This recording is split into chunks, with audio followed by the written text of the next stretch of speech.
할렐루야. 우리 앞뒤 옆에 있는 분들과 함께 이렇게 축복하겠습니까? 한 주간도 수고하셨습니다.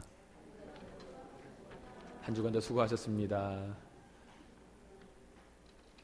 할렐루야. 네. 교회에 오면 마음이 편해지고 따뜻하십니까? 아멘. 네. 과거 옛날에 그 한국 텔레비전의 CF 내용 가운데 카피라이트 중에 또 하나의 가족 이런 표현이 있었습니다. 또 하나의 가족, 우리 육체의 가족이 아니라 또 하나의 영적인 가족이 바로 여기 있는 우리 모두입니다. 맞습니까? 아멘. 그 가족이 함께 모일 때 기쁨과 또 평안함과 감사함이 있게 될 줄로 믿습니다. 자, 5월 가정의 달을 맞아서 특별히 오늘 어버이 주이고 가정에 대한 내용으로 함께 말씀을 나눠보고자 합니다. 오늘날 우리 사회의 문제점으로 대두되고 있는 것이 모델이 없다는 것입니다. 본이 될 만한 그 어떤 사람이나 어떤 일들이 극히 찾아보기가 힘들다는 것이 오늘날 우리가 사는 이 사회의 문제점이 아닌가 싶습니다. 이번 주에 오바마 대통령이 저는 그냥 망언이라고 하고 싶습니다만 그런 이야기들을 들을 때 누가 대통령 돼야겠다, 그런 말 꼭 돼야겠니? 이런 말이 생각이 들 정도로 정치나 경제나 또 문화, 얼마 전에 한국의 미국의 어떤 가수가 갈 때 오지 말아야 된다, 공연을 막아야 된다, 이런 얘기들도 참 많이 있었습니다. 문화적으로나 또 교육적으로나 학생 인권 조례, 이런 게 우리 학교 다닐 때 어디 그런 게 있었습니까? 없었습니다. 근데 그런 거를 지금은 있어야만 된다고 말하는 시대가 왔습니다. 그런 것을 보면 누구를 모델링해서 본받아야겠다, 좀 이렇게 저분처럼 살면 되겠다라고 이렇게 정하고 살기에 너무나 쉽지 않은 시대에 살고 있는 것 같습니다. 또 다른 이유로는 시대가 너무나 빠르게 가고 있기 때문에, 여러분 전부 다 핸드폰 가지고 계시죠? 그럼 제가 한번 질문해 볼까요? 여러분 가장 좋은 스마트폰이 어디 것인지 아십니까? 가장 좋은 스마트폰 갤럭시요? 제일 새로 나온 겁니다. 기능이 가장 업그레이드 되어 있거든요. 오늘은 그렇습니다. 뭐가 제일 좋다, 어떤 특별한 기준이 아니라 제일 새로 나온 거, 최신 버전, 이게 제일 좋은 것입니다. 그러다 보니까 과거로부터 현재까지 이루어지는 어떠한 특별한 기준, 결코 변하지 않는 그런 기준을 가지고 살다기보단 좋은 게 없을까? 유행을 따라가야 되고, 또 거기에 따라가지 못하면 뒤처지게 되고, 아마 여러분들 자녀 가운데 티네이저 혹은 손자 손녀들이 티네이저라면 핸드폰이 벌써 여러 번 바뀌었을 것입니다. 그렇죠? 애들이 이거 쓰면 이거 쓰고 싶고, 저거 쓰면 저거 써야 되고, 이 플랜 들면 저 플랜 들어야 되고, 그런 것입니다. 그러니까 오늘날에는 그것을 가리켜 좀 학문적 용어로 포스트 모더니즘 시대에는 뭔가 분명하고 확고한 어떤 진리, 원칙이 사라지고 다 움직이는 거죠. 불확실성의 시대에 살게 되는 것입니다. 그러다 보니 어떤 원칙, 기준, 오늘 제가 강조했던 한 단어, 본, 근본이 되는 어떤 것을 다 잃어버리고 또 사라지게 되고, 계속 휩쓸리는 그 물결에 이게 더 좋은가 저게 더 좋은가 이렇게 그냥 허덕이게 살게 되어지는 모습이 오늘날 우리가 사는 시대의 모습인 것 같습니다. 그래서 오늘 저는 특별히 우리 가정으로부터, 우리 개인으로부터 그 본이 되어서, 나 개인이 본이 되고 또 우리 가족이 본이 되고, 나아가 우리 믿음의 공동체, 교회가 이 사회의 본이 되어야 된다라는 말씀을 함께 하나님 말씀 나눠보겠습니다. 자, 첫 번째입니다. 우리는 본이 되는 삶을 살아야 합니다. 본이 되는 삶을 살아야 합니다. 여러분 그런 말을 한 번 정도 해보셨을 것입니다. 우리 애는 왜 그럴까? 뭐 때문에 그럴까? 뭐가 문제지? 라는 이야기들을, 부부간의 그런 대화를 아마 나눠보신 적이 과거나 혹은 지금이나 해보신 적이 있으실 것입니다. 인간의 삶은 어디에 가장 많이 노출되었느냐에 따라서 결정됩니다. 얼만큼 많은 사람들을 접하고 어떤 환경들에 접하냐에 따라서 영향을 받게 되어 있습니다. 제가 근거로 두 가지를 좀 설명드리고 싶습니다. 제가 인터넷을 좀 이렇게 뒤져보니까 2004년도 8월 4일 한국의 중앙일보에 난 기사가 있습니다. 개가 키운 인간이 있다는 것입니다. 러시아 시베리아의 알타이주에 개가 키워온 7세 남자아이가 발견됐습니다. 이 어린아이는 외진 산골의 한 집에서 발견됐는데 이름이 안드레이였습니다. 생후 3개월밖에 안 됐을 때 어머니는 집을 나가고 아버지는 알코올 중독이었습니다. 알코올 중독이 심하게 되면 어떤 증상이 있냐면 기억 상실을 하게 됩니다. 술을 많이 먹고 집에 오지 않고 자기에게 아들이 있다는 사실을 망각하고 집에 돌아가지 않게 된 것입니다. 결국 그 아이를 누가 키웠냐면 개가 키운 겁니다. 수년이 지난 다음에 발견한 사람이 그 안드레를 딱 봤을 때 안드레의 증상이 어땠냐면 네 발로 기고요, 짖는 소리를 내고 음식 먹기 전에 먼저 냄새를 먼저 맡고요, 사람을 무는 이런 모습을 보였다는 것입니다. 자연스럽고 당연한 것이겠죠? 누구한테 배웠고 누구와 함께 있었습니다? 개와 함께 있었던 것이. 이것이 그냥 이야기가 아닌 것입니다. 공교롭게도 요 94년도 95년도 이 사이에 미국에서 영화를 하나 만들었습니다. 정글북이라는 영화를 만들었습니다. 여러분 기억나십니까? 거기에 주인공이 누군지 아시나요? 늑대가 키웁니다. 표범이 키워요. 동물들이 이 아이를 키우기 시작합니다. 그 영화에도 그런 내용이 나옵니다. 결국 누구에게 배웠느냐, 누구와 함께 지내느냐, 얼마만큼 누구와 삶을 공유했느냐에 따라서 그 인생이 만들어지게 되는 것은 우리가 부인할 수 없는 이야기인 것입니다. 두 번째는 중국 한나라 때의 책 그 열려전에 보면 맹자의 어머니가 이사를 3번 했다. 맹자를 위해서. 여러분 들어보셨죠? 맹모 삼천지교라는 말이 있습니다. 처음에 맹자의 어머니가 어디에 집을 얻었죠? 묘지 근처에 얻었습니다. 묘지 근처에 얻으니까 맹자가 뭐를 하죠? 곡하는 소리를 훌 따라하는 거예요. 아이고 아이고 아이고 이제 가면 언제 오나 그걸 따라하는 거예요. 계속 보는 게 그거니까요. 그래서 어머니가 생각했죠. 이거 안 되겠다. 이사를 합니다. 두 번째 이사했던 장소는 어디입니까? 시장터였어요. 시전에. 그러니까 맹자가 어떤 걸 흉내냅니까? 장사하는 사람들을 흉내내는 거예요. 장사는 보여지는 게 그거고 보는 게 그거니까 계속 그런 걸 따라하는 것입니다. 그래서 맹자 어머니가 다시 한번 결정하죠. 아이를 위해서 좋은 교육 환경에 이사해야겠다. 어디로 이사하죠? 서당 옆으로 이사합니다. 서당 담 너머로 늘 소리가 들리죠? 어떤 소리요? 글을 읽는 소리, 책을 읽는 모습을 늘 보게 되는 것입니다. 그래서 맹자가 책을 좋아하게 되었다. 맹모 삼천지교입니다. 여러 가지로 적용해 볼 수 있겠지만 제가 지금 말씀드린 두 가지 예를 통해서 분명하게 우리가 부인할 수 없는 사실은 무엇이냐면 우리가 얼만큼 누구와 삶을 공유하느냐가 그 인생을 결정해주고 만들어준다는 것입니다. 물론 장성에서 어떤 사리 분별을 할 수 있을 때는 괜찮겠지만 그 영향을 받지 않기로 거부할 수 있겠지만 어린아이 때 받아온 그 모든 것들은 그대로 답습되고 그대로 행하게 된다는 것입니다. 가정에서의 대부분의 인격이 형성된다는 이 사실인 것입니다. 제가 결혼하기 전에는 이런 설교하기 참 편했습니다. 부담이 없으니까요. 애가 없어서. 지난주 찬서가 찬양할 때 어떤 행동을 보이는지 여러분 기억나시나요? 찬서 노래 막 너무 민망했습니다. 제가 성가대원들은 못 봤을 텐데 이제 저도 아이가 둘 생겨서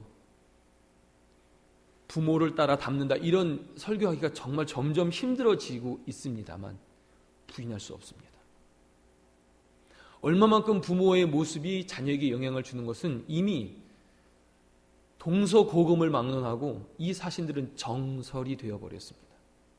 그렇게 영향을 받는 것이 자연스럽고 첫 사회, 이 가족, 이 가정을 통해서 아이들이 사회성을 배우고 화날 때 우리 아빠 엄마가 어떻게 반응하는지 아이가 봅니다. 힘들 때 아빠 엄마가 어떻게 반응할지를 봅니다. 피곤하고 답답할 때 아빠 엄마가 어떻게 반응하는지를 아이들은 봅니다. 그래서 그 아이들이 피곤할 때 아빠 엄마가 했던 방법을 사용합니다. 답답할 때 아빠 엄마가 했던 방법들을 사용합니다. 왜죠? 그게 익숙하니까요. 그렇게 계속 봐왔으니까요. 아, 저럴 때는 저렇게 하는 것이구나. 그걸 배우는 것입니다. 그거를 받는 것이에요. 저는 어릴 적 저희 집에 담임 목사님이 신방 오는 걸 굉장히 좋아했습니다. 신방 오면 첫째, 어머님이 대청소를 하십니다. 제 방까지도 청소해 주시는 서비스를 해 주십니다. 원래 제 방 청소는 절대 안 해주시거든요. 두 번째, 맛있는 음식이 기다리고 있습니다. 저는 예배 끝나기만을 기다렸다가 목사님과 어머니 아버지가 탁 나가시면 이제 제가 먹는 거죠. 그럼 어머니는 항상 말씀하세요. 형 거 남겨놔. 네, 그럼 좀 남겨놓고 제가 막 먹었습니다. 목사님이 오시면은 이렇게 대접해야 되는구나 배웠습니다. 전 외할머니 때부터 신앙생활을 했는데 저희 외할머니는 다리미로 옛날에 500원짜리 지폐 기억나시나요? 이렇게 다리셨습니다. 헌금을 이렇게 딱 준비하셔서 성경책 사이에 딱 껴놓으셨어요. 전 그걸 보고 자랐습니다. 그런 것들이 아, 헌금은 저렇게 준비하는 것이구나. 아, 목사님 오시면 이렇게 하는 것이구나. 자연스럽게 받고 자연스럽게 그렇게 행하게 되는 것입니다. 제가 여러분들에게 한 가지 꼭 부탁드리고 싶은 말씀이 있습니다. 여러분 교회에서 일어난 어떤 일들, 누구 어떤 불편한 감정들 절대 아이들이 있는 데서 이야기하지 마십시오. 우리 목사님 도대체 왜 그런지 모르겠어. 정말 우리 목사님 너무해. 그런 말을 우리 아이들이 듣게 될 때 교회 아이들이 옵니다. 그럼 그 목사님에 대해서 아이들이 어떻게 반응을 보일까요? 목사님 왜 그러셨어요? 그러지 않겠습니까? 누구누구 집사님 정말 너무해. 우리 애들이 그걸 들어요. 그 집 애가 있어요. 야, 너네 엄마 왜 그랬대? 그러지 않겠냔 말이에요. 여러분 절대 그것이 진정 사실일지언정 그렇게 말하는 것은 우리의 아이들의 가정 교육상 좋지 않은 것입니다. 성경이 그렇게 표현하고 있죠. 은혜 되지 않는 말은 하지 말라고 말합니다. 그런 부정적인 말은 하지 마십시오. 오히려 축복하십시오. 여러분이 계속 입으로 교회 욕하고 누구 욕하고 하고 나서 너 왜 교회 안 가? 교회 가야 돼. 아이들이 교회 가겠습니까? 아니 엄마는 맨날 그렇게 욕하면서 무슨 나보러 교회 가라고 하냐고 그런 말 하지 않겠어요? 여러분 점점 아이들이 교회를 점점 멀어지게 되기 쉬워집니다. 티네이저가 되면 될수록 점점 어려워집니다. 대학을 멀리 가서 부모님의 어떤 그 관리권에 멀리 떨어지면 떨어질수록 신앙생활하기가 더욱더 어려워집니다. 그때 교회 가고 있니? 가요. 누구 책임일까요? 교회에 대해서 교회 식구들에 대해서 부정적인 이야기를 한 내 책임일 수 있습니다. 여러분 그것을 꼭 기억하셔야 됩니다. 저도 문득문득 아이들이 있다는 사실들을 잊고 어떤 이야기를 할 때가 있습니다. 와이프 하지 않습니다. 비방하거나 욕하거나 물론 비방하고 욕하지 않습니다. 그런 말 하지 않습니다. 안 하려고 굉장히 노력합니다. 그것이 나 자신을 위한 것일 뿐만 아니라 우리의 자녀들을 위한 것입니다. 기본이 되는 모든 것들은 가정을 통해 배우는 것입니다. 아버지의 신앙의 모습, 어머니의 신앙의 모습 이것이 자녀에게 그대로 본이 되기 때문에 우리는 자녀를 사랑한다면 자녀를 아낀다면 자녀의 장래 인생을 정말 좋은 것으로 준비해주고 싶은 생각이 있는 부모님이면일수록 우린 이 일들을 책임감을 가지고 해야 되는 것입니다. 근데 여러분 만약 여러분이 이제 나는 나이가 먹을 만큼 먹었기 때문에 이제 뭐 아니야 라고 생각하시는 분들 여러분 성경 어디에 이제 내 나이가 됐으니 그만해도 되겠다 이제 본을 보일 나이는 지났다라는 성경 구절을 한 구절이라도 찾아본 적이 있으십니까? 없습니다. 우리가 목적이 이끄는 삶을 통하여 분명하게 나눴던 것처럼 우리의 은퇴는 언제입니까? 주님 부르시는 날이 은퇴인 것입니다. 부모된 자들은 부모로 사는 사람들은 자녀에게 있어서 끊임없이 본이 되어야 할 책임이 있다는 사실들을 여러분 기억하시길 바랍니다. 사실 어버이 주일날 어버이 은혜 감사합니다 이런 내용으로 하고 싶지만 이것보다 우리 인생에 지금 이 시대 가운데 더 중요한 것은 참된 부모 삶 그것을 다시 회복하고 만들어가는 것이 너무너무 중요하고 필요하기 때문에 그렇습니다. 3살 버릇이 80까지 간다는 말이 있습니다. 한번 잘못 길들여진 습관은 바꾸기가 좀처럼 쉽지 않습니다. 일부러 올바른 습관을 배우고 들이려고 해도 어느 순간 내 안에 이미 체득되어져 있는 그 어떤 습관이 나도 모르게 나오기 때문에 우리는 끊임없이 좋은 습관을 만들기 위해서 노력하고 만들어가야 된다는 것입니다. 가정교육이 말로 되지 않는 이유는 바로 이 때문입니다. 말로 해서 되지 않습니다. 우리가 이미 경험하고 있는 것처럼 누구누구야 이거 해. 머리가 크면 엄마는요, 아빠는요 라고 말하게 되는 것입니다. 차라리 말을 하지 않고 그렇게 부모가 하면 자녀들은 그렇게 하는 것입니다. 자녀 교육은, 가정 교육은 말로 하는 것이 아니라 삶으로 하는 것입니다. 바로 우리의 삶이 본이 되어야 하는 그런 분명하고 명확한 이유인 것입니다. 혹 여러분이 지금 자녀로 살아가고 있다면, 부모님도 살아계시다는 어떤 그런 생존에 계시다는 사실이 우리에게 사실이라면, 자녀이라면 우린 역시 자녀로서의 본이 되어야 됩니다. 여러분 기억하십시오. 부모님도 살아계시고 우리의 자녀도 있다. 가장 중요할 때입니다. 뭐죠? 우리가 우리의 부모님이 하는 것들을 우리의 자녀들이 그대로 배울 것입니다. 아, 우리 아버지 어머니는 우리 할아버지 할머니에게 이렇게 하셨어, 이렇게 말씀하셨어, 이렇게 보살펴 드렸어. 이것을 우리의 자녀들이 배우는 것입니다. 그러니까 지금 자녀로 살아가고 있는 여러분이 있다면 그것 또한 우리의 아이들을 위해서라도, 또 우리의 부모님을 위해서라도 자녀됨의 본이 되어 주셔야 되는 것입니다. 부모로서의 본이 되는 것뿐만 아니라 자녀로서 본이 되는 이 일들이 오늘 우리에게 너무나 중요하고 필요하다는 것입니다. 본이 되는 삶은 또 다른 나를 만들어가는 삶입니다. 본이 되는 삶은, 누군가에게 본이 되는 삶은 또 다른 나를 만들어가는 삶이 되어지는 것입니다. 내가 예수님의 제자가 되면 될수록 내 삶을 통하여 또 다른 예수 그리스도의 제자가 만들어지게 되어지는 것입니다. 자, 두 번째는 우리는 본받는 삶을 살아야 합니다. 본받는 삶을 살아야 합니다. 여러분, 우리가 조금 더 스스로에게 좀 정확하게 솔직하게 평가를 해볼 수 있기를 바랍니다. 나는 이미 나 스스로 다른 어느 누구에게 본이 될 만한 충분한 사람인가? 어떠세요? 여러분, 본이 될 만한 사람이 되셨습니까? 우린 사실 그렇지 못합니다. 우리 안에 더러운 죄성이 얼마나 많은지 우리가 알고 있기 때문에 그렇습니다. 제가 한번 여러분의 죄성이나 연약함이 얼마나인지 한번 드러내 볼까요? 제가 누구에게 지명하고 지금 말하는 것입니다. 누구누구 집사님, 앞으로 교회 잔디는 집사님이 깎아주세요. 매주 토요일날 깎으시길 바랍니다. 기계는 차에 싣고 오세요. 기름 역시 채우고 오셔야 됩니다. 누군가의 제가 이렇게 지금 남자 집사님에게 한번 얘기했다고 해보십시오. 그것을 들은 어떤 집사님이 네 알겠습니다. 잔디는 제가 깎겠습니다. 여자분들, 앞으로 2012년 남은 친교는 집사님이 다 해주시기 바랍니다. 청천벽력 같은 이야기죠. 아니 제가 왜요?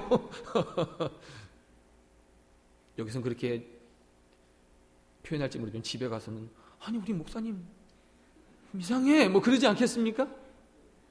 아니 내가 왜 그걸 다 해? 말도 안 돼. 아니 그런 거 아니라도요, 누구누구 집사님 새벽에 나와서 1시간씩 기도하십시오. 매일 오셔야 합니다. 집사님 자신을 위해서 매일 기도하세요. 자신을 위해서 하래도 그거 잘 안 합니다. 자, 여러분의 죄성, 연약성이 좀 드러나십니까? 쉽죠? 금방 드러납니다. 내가 인정받지 못하다고 생각했을 때, 나에게 부당하다고 느껴질 때 우리의 죄성은 금방 나옵니다. 걸을 새도 없이 나옵니다. 왜요? 싫어요. 그렇게 나오는 것이죠. 여러분, 그렇기 때문에 우리의 그런 죄성과 연약함이 있기 때문에 우리는 반드시 우리 스스로 만족할 수 있는 존재가 아니라는 사실들을 기억해야 됩니다. 오늘 10절 말씀을 보시면 그렇게 표현하고 있습니다. 여러분 성경을 보시죠. 제가 성경을 좀 읽어드리고 싶습니다. 10절에 보시면 그의 죽으심을 어떻게 하라고 말합니까? 본받아. 죽으심을 모델링 삼아서 나도 그렇게 하겠다. 사도 바울이 그렇게 말하는 것입니다. 자, 12절에 뭐라고 말합니까? 내가 이미 얻었다 함도 아니요 온전히 이루었다 함도 아니라. 내가 본이 된 완벽한 상태라는 것입니까? 본이 아직 덜 됐다는 얘기입니까? 본이 아직 덜 됐다는 얘기죠. 온전히 이루었다 함도 아니다. 이룬 상태가 아니라는 것이죠. 자, 13절과 14절. 잡은 줄로 여기지 아니하였다. 잡았다는 얘기입니까? 놓쳤다는 얘기입니까? 아니면 잡으려고 노력한다는 얘기입니까? 계속 잡으려고 유지하려고 노력한다는 것입니다. 나 꽉 잡았어. 절대 놓치지 않아. 이 상태가 아니라는 것입니다. 예수 그리스도를 닮아가는 완벽한 상태가 사도 바울 스스로 볼 때에도 지금 그 상태가 아니라고 이야기하고 있는 것입니다. 표대를 향하여 어떻게 한다요? 쫓아간다. 표대 다 왔다 끝이 아니라 표대를 향하여 계속 쫓아간다. 그렇게 표현하고 있는 것입니다. 이루어진 상태가 아니라 이룰 대상이 있고 이루어야 될 모습이 있다는 것입니다. 즉 사도 바울은 로마서에 그렇게 표현합니다. 내 안에 두 가지 법이 존재한다는 것입니다. 하나는 죄의 법이고 하나는 생명의 성령의 법이 있다는 것입니다. 이 두 가지 법이 늘 내 안에 싸운다는 것입니다. 누가요? 사도 바울이 그랬습니다. 이 두 가지 법이 날마다 있어서 생명의 성령의 법이 나의 죄의 법을 아래로 내치게 하도록 생명의 성령의 법이 나를 주장하도록 하게 하는 그 노력을 끊임없이 사도 바울이 했다는 것입니다. 우리 중에 사도 바울 같은 그런 훌륭한 인물이 몇 명이나 될 수 있습니까? 그분이 그렇게 하신 것입니다. 그렇게 날마다 노력하시는 것입니다. 또 17절은 이렇게 표현합니다. 주님을 본받으려고 노력하는 사도 바울은 17절에 자신을 또한 본받으라고 말합니다. 찾으셨습니까? 17절에 나를 본받으라. 여러분 여기서 나를 본받으라는 것은 무엇일까요? 야, 내가 지금 완벽한 완제품의 상태가 됐다. 그러니까 나를 본받으라 그것입니까? 아니요. 나도 지금 예수 그리스도를 닮아가고 있는데 이렇게 닮아가려고 노력하는 이 모습을 너희도 닮아라 말하는 것입니다. 내가 본이 될 수 없다. 우리의 본은 예수 그리스도이시다. 나는 예수 그리스도를 닮으려고 따라간다. 내가 지금 이렇게 하는 그 모습대로 너도 살아가기를 바란다.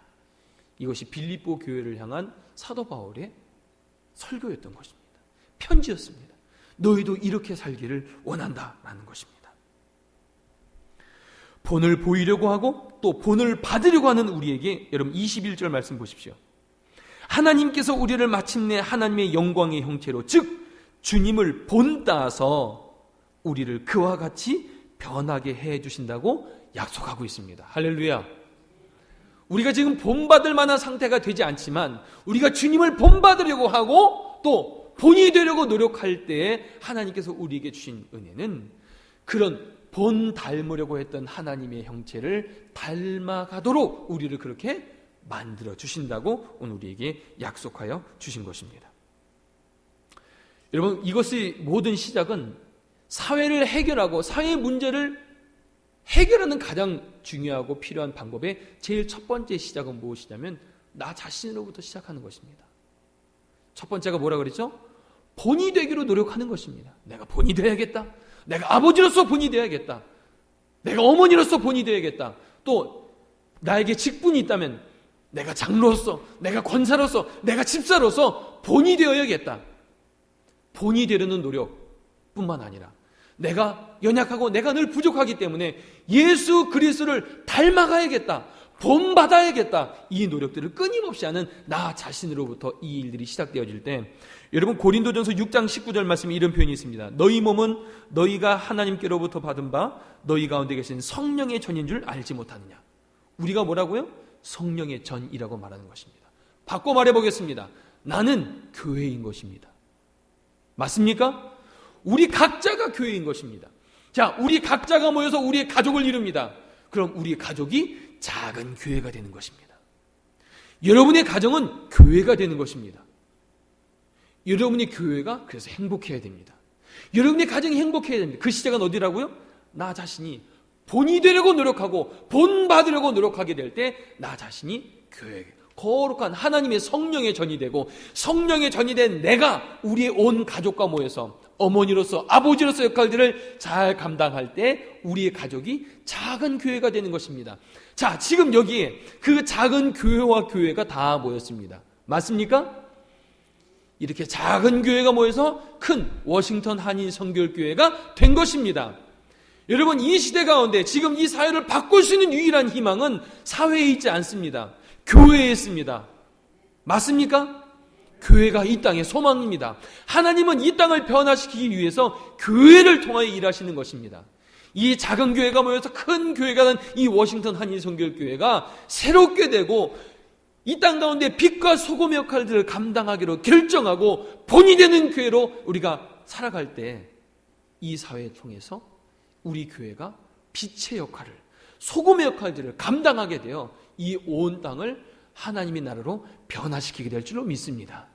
오늘 기억하십시오. 그 시작은 바로 나 자신으로부터 시작하는 것입니다. 내가 늘 본이 되기 위해 노력하는 것입니다. 하나님, 내가 내 자녀 앞에 본이 되는 부모가 되겠습니다. 내가 교회 오면은 본이 되는 직분자가 되겠습니다. 내가 일터에 가면 일터에서 본이 되는 정직한 하나님의 사람이 되겠습니다. 이 본이 되려고 노력하는 이 노력을 통해서 내가 변하고 우리의 배우자가 변하고 그래서 우리의 자녀가 변하고 그래서 우리의 교회가 변하고 교회가 변하여 나라와 민족이 변화되어지게 되는 것입니다. 오늘 이 가정아이들을 통해서 특별히 어버이주일 우리에게 책임이 그래서 막중합니다. 부모로서 본이 되어야 되고 자녀로서 본이 되어야 되고 또 우리 언약함을 알기에 예수 그리스도를 끊임없이 닮아가기를 위해 노력하는 이 노력이 우리 가운데 계속되어질 때 여러분의 가정이 변화될 줄로 믿습니다. 그래서 우리 교회가 변화될 줄로 믿습니다. 우리 교회가 변화되면 제가 지난번 금요일날 말씀드린 거 여러분 계속 지키고 계십니까? 이 애난데를 위해서 페어팩스 카운티에서 기도하고 계시나요? 제가 요사이 범죄의 소식을 듣지 못했습니다. 기도하는 것입니다. 지역사회를 위해 기도하는 것입니다. 그렇게 되어지면 나 자신이 변하지 않는 그 변화로 가족이 변하고 일터가 변하고 이 사회와 공동체가 변화되어지는 것입니다. 저는 미국을 여러분 위해서 기도하시길 바랍니다. 대통령 선거가 심히 걱정됩니다. 한 분은 다른 종교를 믿는 분이고 한 분은 동성애를 찬성했고 누구를 뽑아야 될지 모르는 그런 상황에 놓여졌습니다. 그래서 더 기도하셔야 됩니다. 하나님 어떤 것이 하나님의 뜻입니까? 우리가 기도해야 됩니다. 나라와 민족을 위해 기도해야 됩니다. 그러면 하나님께서 그 기도를 들으시고 변화시키시기 시작하실 것입니다. 그 변화의 주역이 되시는 저와 여러분 되길 주님의 이름으로 축원합니다. 기도하겠습니다. 사랑과 은혜 하나님, 오늘 우리에게 주신 말씀들을 기억하기 원합니다. 우리가 우리의 가정에서 본이 되는 부모가 되게 하여 주시옵소서. 우리의 일터에서 본이 되는 사람이 되게 하여 주시옵소서. 우리의 몸된 교회에서 본이 되는 직분자로 서게 하여 주시옵소서. 우리가 본이 되려고 노력할 때마다 우리는 우리의 약점과 연약함을 보게 될 것입니다. 그때마다 더욱더 주님 닮아가는, 주님을 본으로 삼아 주님 닮아가기로 끊임없이 노력하는 우리 되기를 또한 원합니다. 우리가 본이 되기로 노력하고 본 받으려고 노력할 때 주님 우리 인생을 통하여 놀랍게 변화시켜 주시고 또 나 자신을 통하여 우리의 가족이 변화되고 우리 일터가 변화되고 이 지역사회가 변화되어서 정말로 하나님의 나라를 이루어 나갈 수 있는 우리 모두가 될 수 있도록 주님 역사하여 주시옵소서. 우리를 통하여 이 놀라운 일 이루실 하나님을 기대하오며 예수 그리스도 이름으로 간절히 기도하옵나이다. 아멘.